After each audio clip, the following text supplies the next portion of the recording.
Chapter 3.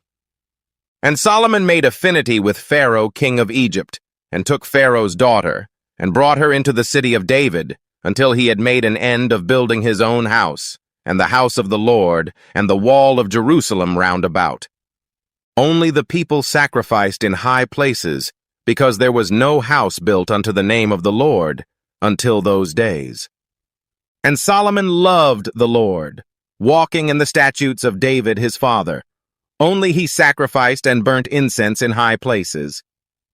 And the king went to Gibeon to sacrifice there, for that was the great high place. 1,000 burnt offerings did Solomon offer upon that altar. In Gibeon the Lord appeared to Solomon in a dream by night. And God said, Ask what I shall give thee. And Solomon said, Thou hast showed unto thy servant David my father great mercy, according as he walked before thee in truth, and in righteousness, and in uprightness of heart with thee. And thou hast kept for him this great kindness, that thou hast given him a son to sit on his throne, as it is this day. And now, O Lord my God, thou hast made thy servant king instead of David my father. And I am but a little child. I know not how to go out or come in.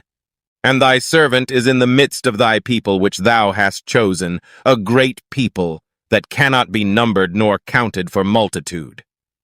Give therefore thy servant an understanding heart to judge thy people, that I may discern between good and bad, for who is able to judge this thy so great a people? And the speech pleased the Lord that Solomon had asked this thing. And God said unto him, Because thou hast asked this thing, and hast not asked for thyself long life, neither hast asked riches for thyself, nor hast asked the life of thine enemies, but hast asked for thyself understanding to discern judgment. Behold, I have done according to thy words.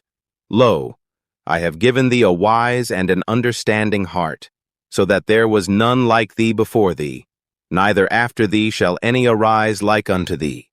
And I have also given thee that which thou hast not asked, both riches and honor, so that there shall not be any among the kings like unto thee all thy days. And if thou wilt walk in my ways, to keep my statutes and my commandments, as thy father David did walk, then I will lengthen thy days. And Solomon awoke, and behold, it was a dream. And he came to Jerusalem, and stood before the ark of the covenant of the Lord, and offered up burnt offerings, and offered peace offerings, and made a feast to all his servants. Then came there 2 women that were harlots unto the king, and stood before him. And the one woman said, O my lord, I and this woman dwell in one house, and I was delivered of a child with her in the house. And it came to pass the 3rd day after that I was delivered, that this woman was delivered also, and we were together. There was no stranger with us in the house, save we 2 in the house. And this woman's child died in the night, because she overlaid it. And she arose at midnight, and took my son from beside me, while thine handmaid slept, and laid it in her bosom, and laid her dead child in my bosom. And when I rose in the morning to give my child suck, behold, it was dead. But when I had considered it in the morning, behold, it was not my son, which I did bear. And the other woman said, Nay, but the living is my son, and the dead is thy son. And this said, No, but the dead is thy son, and the living is my son. Thus they spake before the king. Then said the king, The one saith, This is my son that liveth, and thy son is the dead. And the other saith, Nay, but thy son is the dead, and my son is the living. And the king said, Bring me a sword. And they brought a sword before the king. And the king said, Divide the living child in 2, and give half to the one, and half to the other.